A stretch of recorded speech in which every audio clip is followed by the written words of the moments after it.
All right, and we will. Don't be too long, please stop. All right. So I'm planning on having a lab on Friday where we're looking at the pH of household items. If not Friday, it will be Monday. Depends on whether I can get my lab cleaned up or not. And that's not looking real promising. So anyway, if you want to bring something on Friday that you have at home that you would like to see whether it's an acid or base, you're welcome to do that. Whenever we do our testing, you can test that one too. All right, so to start off with, we've talked about acids and bases a couple of times. We talked about them when we were talking about types of reaction, and this also net ionic. We said if we react an acid plus a base together, we're going to get a salt, and in chemistry, that doesn't have to be sodium chloride, and water. And we said that is a neutralization reaction, which is a type of double replacement. It's kind of a specialized double replacement. It doesn't matter whether the salt is aqueous or solid, that's a good reaction. And neutralization is kind of a misnomer because depending on what you are reacting as far as your acid and base, it's not going to necessarily be a neutral 7 pH. If you react a strong acid plus a strong base, and I'm going to be using SA, SB, and then weak, WA, WB a lot.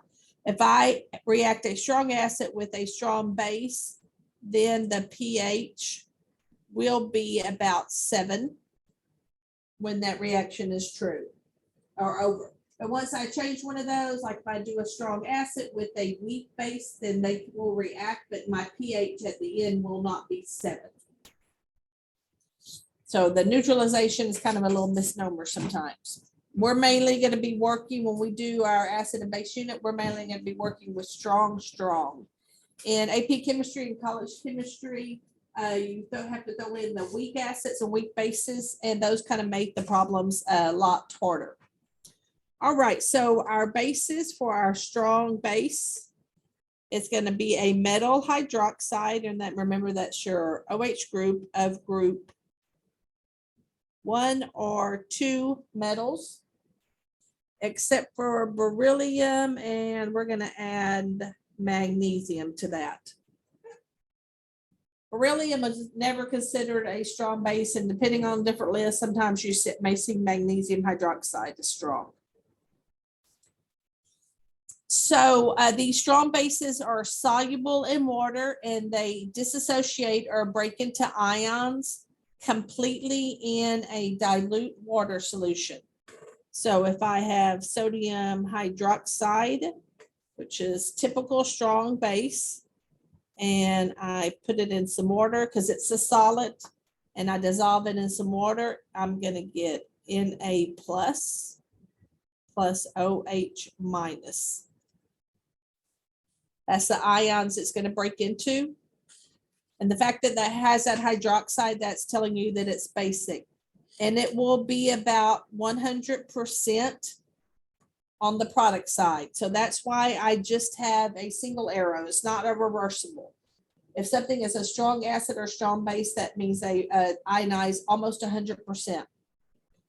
My weak bases are molecular substance that ionize only slightly in water, and they still produce a basic solution. So ammonia is a typical weak base. So if I combine it with some water, that water is going to donate one of its hydrogen to that ammonia, and I'm going to end up with the ammonium ion, and then left over would be my hydroxide. This one does need to have a reversible arrow, and it's almost 100% on your reactant side. Put about. So that means very little actually ionizes. Most of it's going to stay intact, and it's an intact form. And the strong acids are going to be very similar. So a strong acid is an acid that ionizes completely or really near completely in a water solution. And that's your list. Third time I'll say in 3 different units, you need to memorize those. So if we look at one of those, we'll do hydrochloric acid and we'll put it in some water.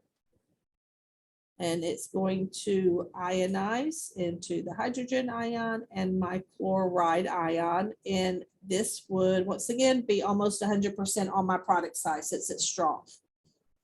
Remember, that is a chloride ion. That's a chlorine that has gained 1 electron. It's not diatomic neutral chlorine. So that's not, it's not written with a 2. Same thing with my hydrogen ion. The ions have a charge, the neutral diatomics do not. Weak acid, going to be pretty similar. We'll look at a weak acid, hydrofluoric acid.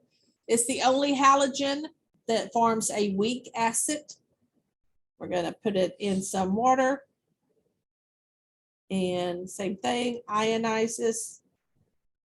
But this one would need a reversible arrow. And like the bases, it would be almost 100% still left as my reactants. So for bases, you can see OH is going to be what makes something basic. The H plus ion is going to be what makes something acidic. So the higher those concentrations, so if I looked at my H plus concentration, the higher that concentration, the more acidic, and the same thing for my hydroxide.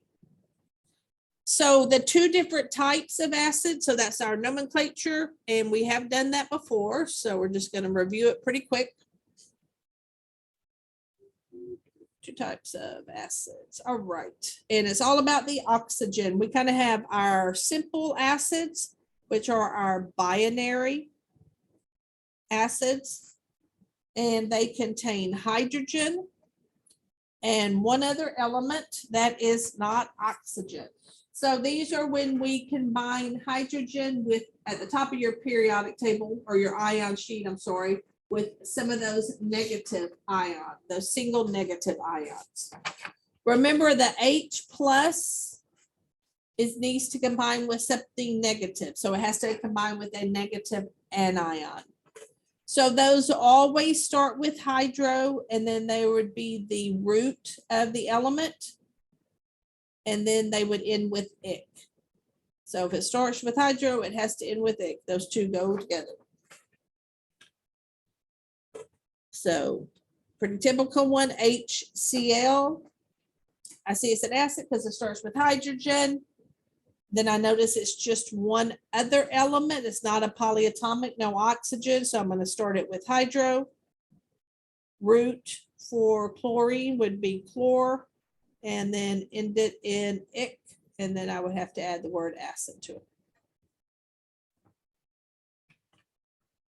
All right, and then we had our other kind of the more complex, which were our oxy acids. So they contain hydrogen with a polyatomic ion with an oxygen in it, hence the word oxyacids.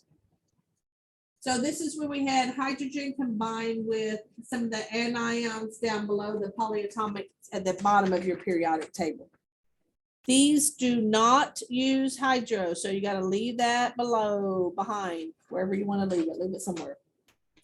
So these, we're going to look at our polyatomic ion and change just the ending based off of what it originally is. So if my ion ends in 8, it's going to be changed to ic as an acid. If my ion is ite, it'll go to us as an acid. So we'll just look at an example. All right, so it's an acid because it starts with hydrogen, so I know that. But I see it's hydrogen with a couple of more elements. And one of those is oxygen. So I'm not going to start that with hydro. I need to find my SO4 ion. So what's the name for my SO4 ion? Sulfate? Yes, no? Sulfate? So my rule is 8 becomes ic. So this is sulfuric, or I would take sulfic. acid. Now, remember when you're writing the formula for either an acid or a base, it has to be neutral overall. So let's say that I had phosphoric acid. All right, if it's phosphoric now, then what ion would it have been? Phosphate. So what is my, can't spell that, phosphate, something wrong. I think it's that, phosphate. So my phosphate is PO4 minus 3. Just got that off my ion sheet. So if I need to write that formula, remember we would take the charge of this ion and make it positive, and that would become the subscript. So it would become H3PO4.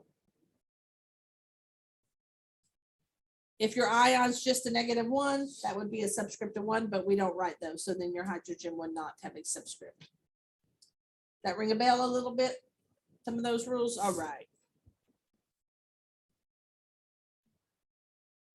All right, so let's just look at some characteristics, and then we're going to look at a couple of definitions. So acids usually begin with hydrogen. There are exceptions.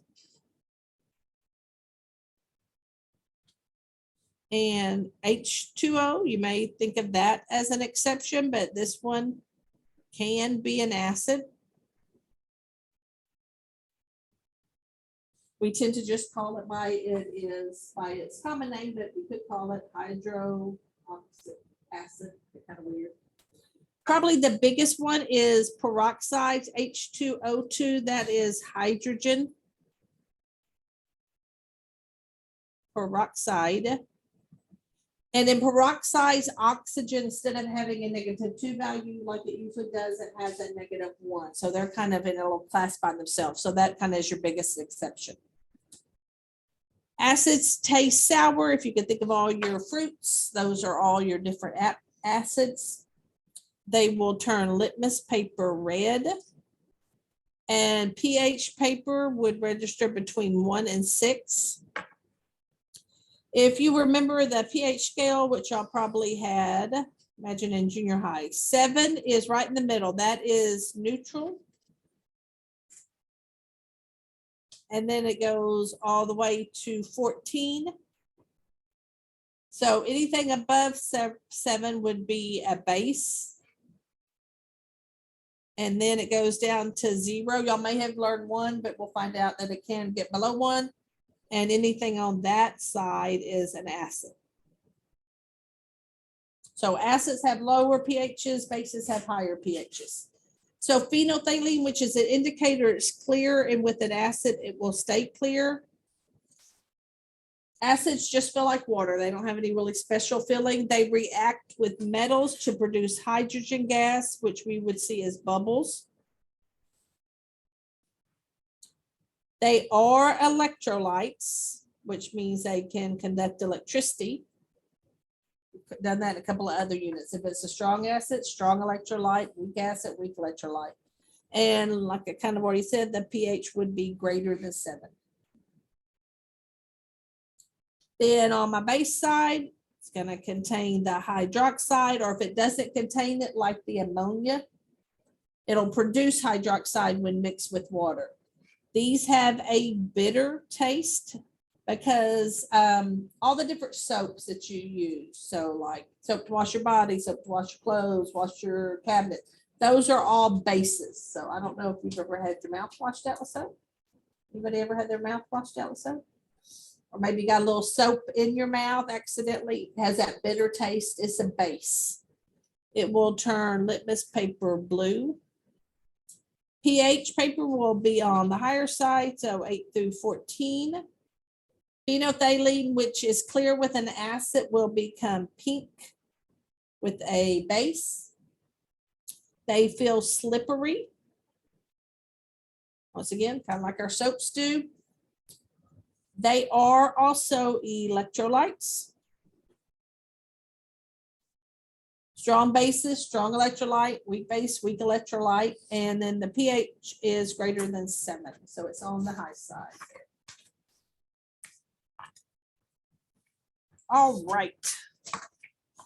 So we're going to talk about 3 different definitions, and then in the long run, we kind of really only use one, but we'll talk about the other 2 also. Where are we at here, guys?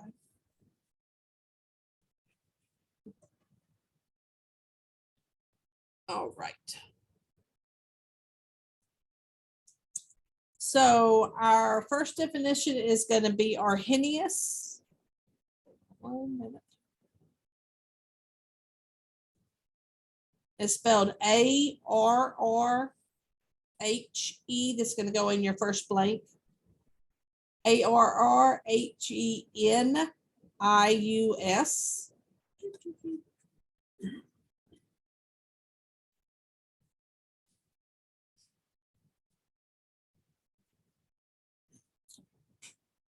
And this is the ones that have the strictest definition.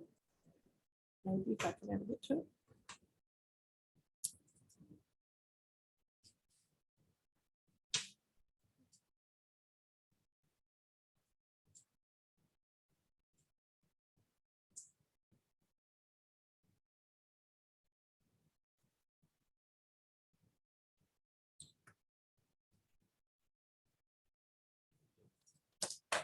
All right.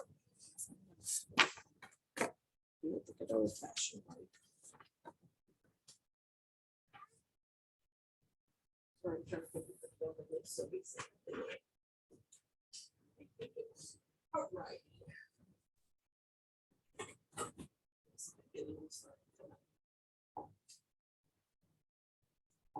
All right, so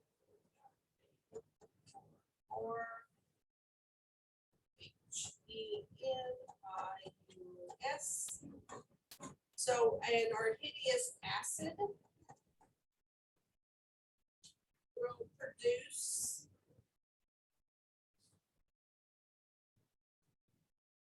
H plus ions, or hydronium ions, which is written as H3O plus. So you'll see if they're kind of interchangeably. This is the same thing, or it's equivalent to H3O plus. This one just doesn't have the water molecule attached to it. But both of those are going to be related to acids. The higher the concentration of those, the more the acid, the more acidic it is. So an Arrhenius base is going to produce, as I'm sure you know now, a hydroxide.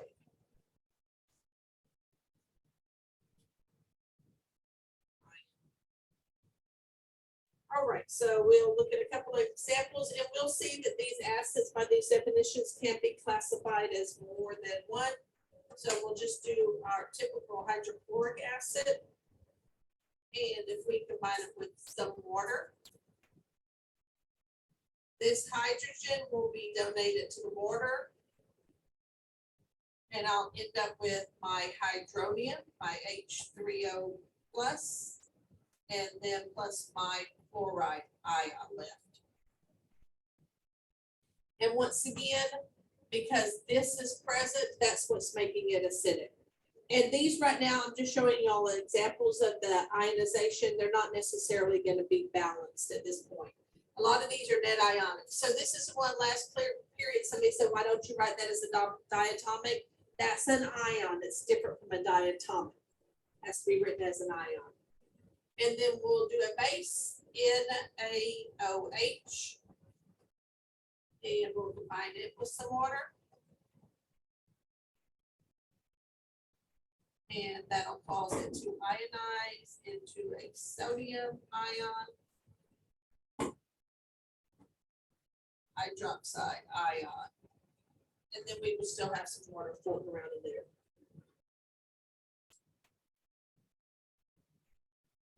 This makes my already very messy handwriting even messier. All right, are we all good on this one? We're good? All right. Let's see what I can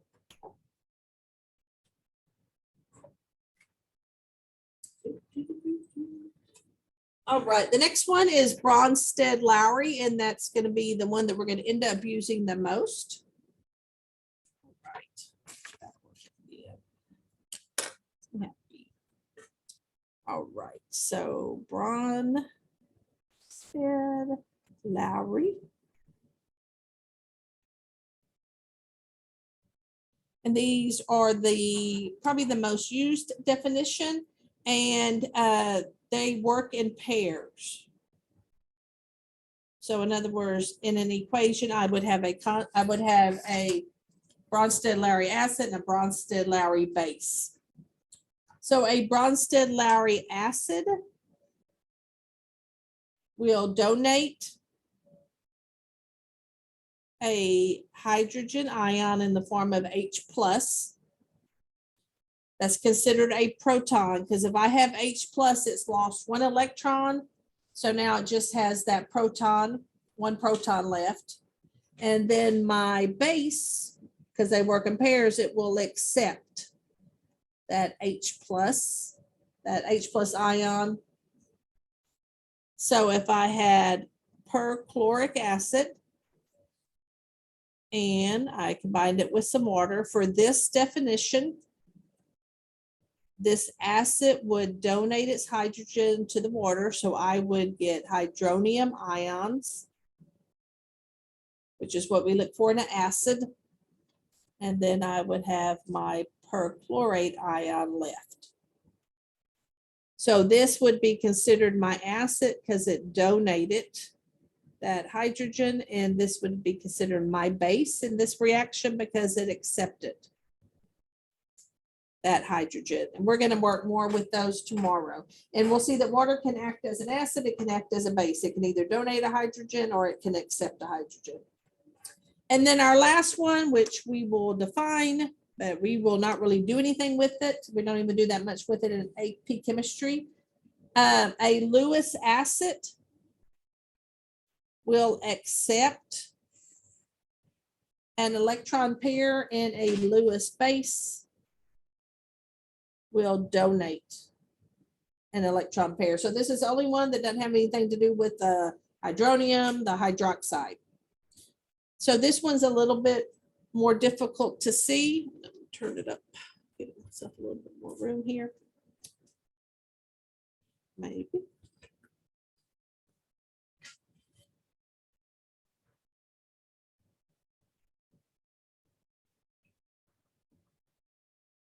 Oh.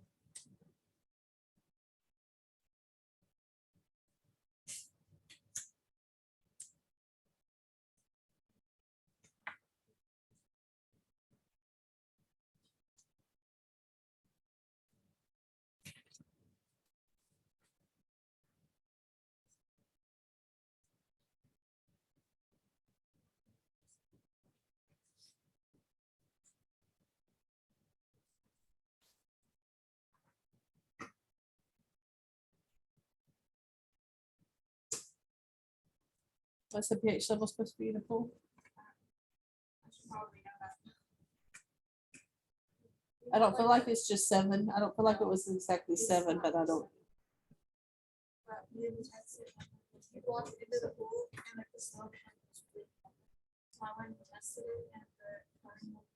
Extreme, and the kids, I was telling the kids to get out, and the coach was like, "Stop telling them to get out." Their skin is peeling off, and their eyes are turning red, like they need to get out. I don't know that their skin would really be peeling It was off. like the little kids, their faces, like it was like white, because it was like so dry. It was so dry. All their eyes are. All righty. I don't know what to do all this because it's really a lot. All right. Let's move on. My internet has been horrible at home. I feel like I'm taking it with me. All right. That's not been what I actually. All right. So we'll look at an example. If I had ammonia, which could be a base, and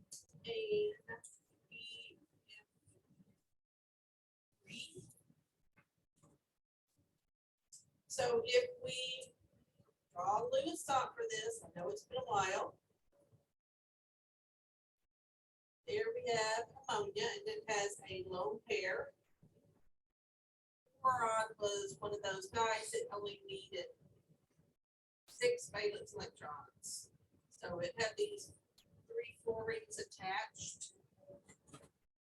And then it didn't have any other electrons. So if these two are going to bond, this nitrogen is going to donate its electrons to form the bond between them. So I would end up having my nitrogen sharing electrons and bound to my boron. Still have its. And then on this side, hydrogen.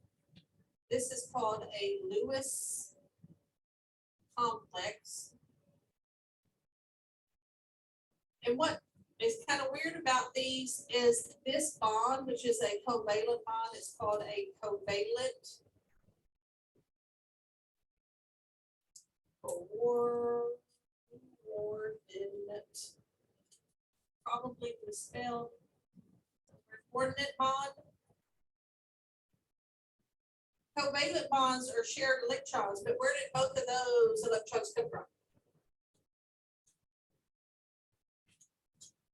They both came from the nitrogen. Usually if you do a covalent, one comes from each. So in a coordinate covalent bond, both electrons come from one element.